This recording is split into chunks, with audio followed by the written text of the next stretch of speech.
Hey guys, we're back today. Welcome back to my channel, Tennessee Urban Garden. We are going to be talking about seeds today.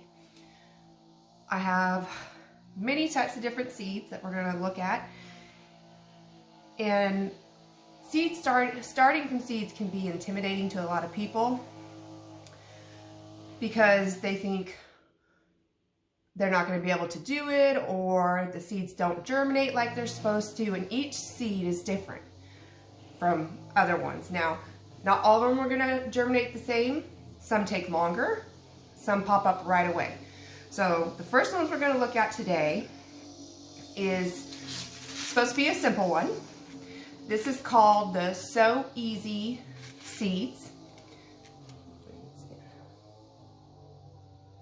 Now these So Easy seeds are supposed to be easier to start from seed.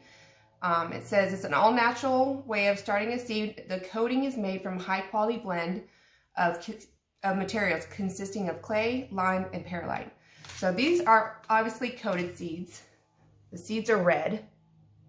Now I've seen these seeds, I got this from Walmart. I've seen these seeds at Home Depot and Lowe's also. I have personally not tried these, but I am going to try this pack to see how easy it was for these to germinate. This is a great option for anyone who's scared to start their own seeds. They don't think it's going to work for them. This is a great option for you to try. And I'm going to try this and let you know how it works out. Another option of seeds, now when it comes to different types of seeds, some people say, oh, you need completely organic, heirloom seeds, nothing else, don't plant anything else. Then you have other people who say, no, it doesn't really matter. It's all personal preference. If you like the heirloom seeds, buy the heirloom seeds. If you like just the regular seeds that are cheaper, there's dollar seeds also you can get at Walmart, and also I think the Dollar Tree. If that's what you can afford, do that. Now, I personally like heirloom seeds, but I have both. I have heirloom seeds and regular seeds. I like the heirloom because I can save the seeds. I save seeds every single year. I save seeds for all my tomatoes, and that's why I don't have to buy the exact same seeds again the next year. Like these seeds right here in this flat, these are tomato seeds, tomato plants. I save these seeds every year. I have some here. I have seeds that I keep in little baggies once they're dry. I write what they are and the date on them. This is a cherry wine tomato from 2014. Now I have a bunch of these, and my seeds, I've never had a problem with them germinating. I have some seeds that are 6 to 8 years old and they germinate just fine. But when I store them, they stay in a cool, dry place, away from sunlight. I keep them packed away. I don't keep them anywhere hot or humid or any light touching them. So I don't know if that's probably why they are still able to germinate after so long, but I don't have a problem with that. I usually use older seeds. I don't use the ones I saved from the year before until I'm ready when I'm done with the rest of my seeds. Now, you have regular seeds and heirloom seeds.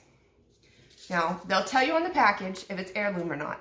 This package does not say heirloom anywhere. Now, this one says non-GMO.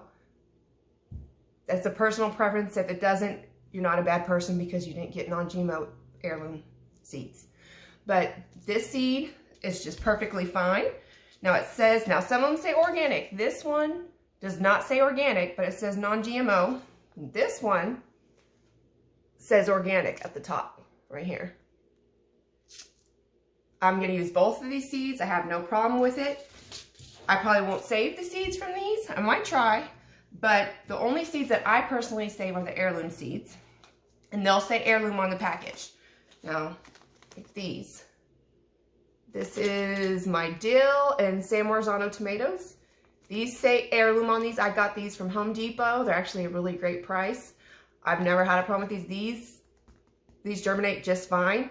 And these are great. I saved the seeds from these. And I got a couple from Baker Creek. It's a popular seed company. I got these at a local nursery, and it tells you that it's heirloom on the bottom. Heirloom seeds. The heirloom are the only ones I save seeds from. The rest of them I do not, but if you're not worried about that and you say, hey, I'm not saving seeds. Don't worry about it. You can get whatever works for you and your family, because not everybody can afford the heirloom seeds. They cost more most of the time than the regular seeds. So you do what's best for your family. Now, other seeds that I have, some seeds are hard. Like this is a moonflower seed. It's very hard. And I saved moonflower seeds from my plant every year. This seed has to be soaked. I soak my moonflower seeds that are beautiful vine that has beautiful white flowers. They smell amazing and they only open up in the afternoon. But I soak these seeds for at least a day or two, and then they swell up and they crack open on the side, and they are just, they're wonderful. Trust me, plant them. But this is how you have to plant that seed. If you plant this in the ground or in a pot or anything else, it's going to take a long time for it to germinate. You can even nick this just a little bit, use a file, scrape it on a file, or nick it with a knife, and then soak it if you would like. But the soaking usually does it for me. I have no problem with the soaking. Now, some of them, like this is a snail vine from Baker Creek. This is a vine. It's an heirloom seed, but it tells you right here, it has instructions. I know you can't see that. It says the hard seed coat can make germination a bit spotty, and soak the seeds in warm water for 24 hours. The ideal germination is between 68 to 77 degrees. The seeds will germinate in 7 to 21 days. Now, I planted these and I had 2 pop up within a week. The other 6 that I planted has not popped up yet, even though I nicked all the seeds. So they just may be taking longer. Not all the seeds are the same. Some will pop up faster than others. Now, a lot of people garden. They don't have a lot of space. They garden in containers. I know that my aunt does. She gardens in containers. Now, they will tell you on the package, it says container variety. I don't know if you can see that. Oops. Right there, it's got a picture of a container variety. You can technically plant any seed in a pot. It will work. I planted tomatoes in a pot last year that I had extra plants I did not want to throw away. I'm always sad when I have too many plants and I don't want to kill them. So I planted them in 2 pots. They did fine. They got really leggy because they just didn't have enough room to spread out, but they still gave me a lot of produce. Had no problem. Those were regular seeds. They were not the container variety. But this container variety, if that's how you want to do it, or if that's all you can do it in, if you live in a very tight quarter space, container's a good variety for you. Now, when you're starting seeds, a lot of people will just go out and buy whatever potting soil there is. Now, I don't have a certain preference, and I'm not very rigid about what potting soil I use, but you need to find one that's light. Plants, seedlings and other plants do not like heavy potting soil where it's really dense. I tried some organic potting soil that was very dense last year. They did not like it. They did not germinate in it well at all. Now, I'm going to pull this up here. This bag right here, potting soil. This is great. I got this at Walmart. This is a huge bag. I think it was $9. This is the Expert Potting Mix. This has a lot of perlite in it, which is great. Makes it light and fluffy for the seeds to grow in and let their roots go down. Find one that's not heavy. And if you do find one that's heavy and you want to try to, that's all they have. Let's see, let me get these. And you want to try to break it up, you can mix it beforehand with either the perlite or the peat moss. You can mix it into the heavy soil and it will help break it up some more so that the plants can thrive and let their roots grow down. I actually use that on, I have a lemon and lime in my greenhouse. And their potting soil, I used organic, and it was really dense and heavy, and they were not liking it. So I dumped that out and mixed that in with it, and they're doing much better now. But find a soil that's good. Now, I got these trays and the little containers actually from someone who planted peppers. They had a spice business. for a living. They do spices, and I asked them if I could have these containers. Now, I think you can buy these containers on Amazon. I've never seen them at Walmart, but they do have the little trays that have the tiny little spots. They just won't be in bigger cups like this. But those are great too. I've used those before. I don't really like the little round discs that are flat, and then when you put water in it, it goes up. Those never work well for me. I don't know if it's the mesh lining that's holding them together, but they just don't do well for me. I personally don't like them, but that's what you can do that. No one's gonna judge you for that. But all these were seeds that I saved.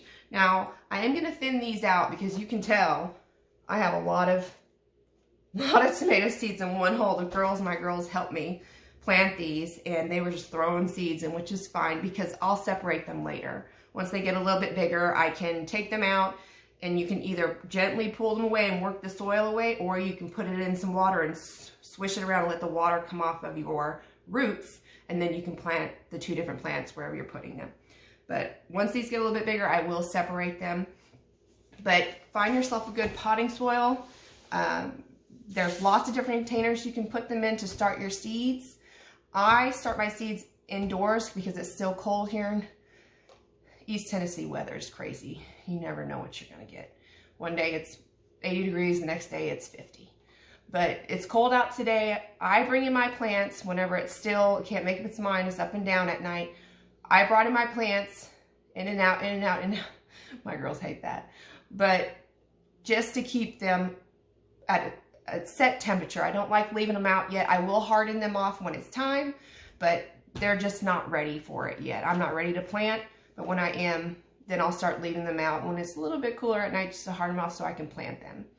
But seeds, oh, another one I forgot was pollinators. Now, I always plant flowers with all of my garden.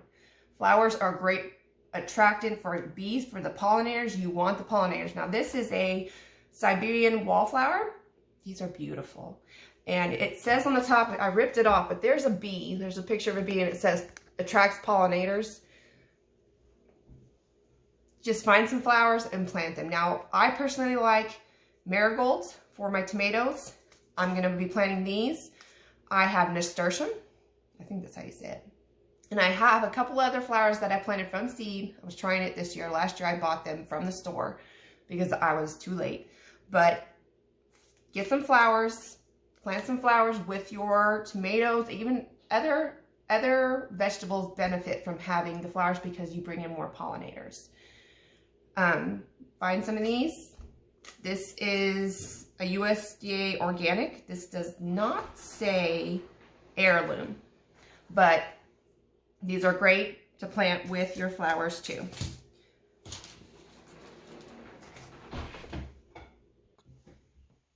Sorry guys, my husband came in, he needs something. But find some flowers.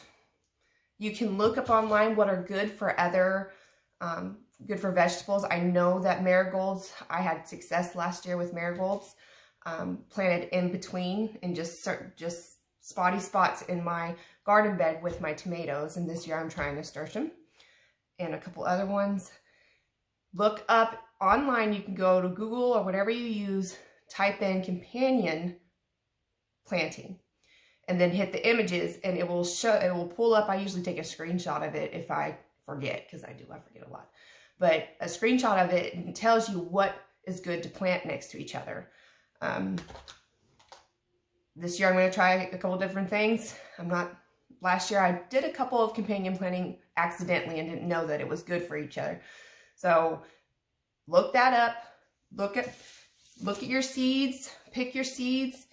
Heirloom, just regular, container variety, organic, regular, it doesn't matter. Whatever you and your family can afford is what is best for you guys. And whenever you're doing the potting soil and you're getting ready to pot them, try to find one that's light and fluffy. It's not really dense. And when you do plant your seedlings, make sure you keep them moist, but don't overwater them. And that's a fine line, because if you overwater them, you can drown the poor things and let them rot. But these, like this container, I watered them thoroughly. I let them sit out in the sun. They dried down some, but they were still a little bit wet, so I did not water them the next day, and then I let them sit out in the sun again, and then they dried down a lot, and that's when I watered them, and they're doing great.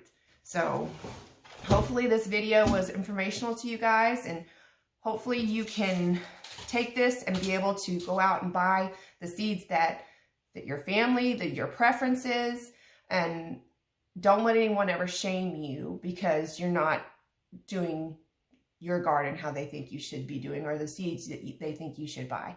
You do what's best for your family. But I hope this was informational, and I'll see you guys next time. Bye.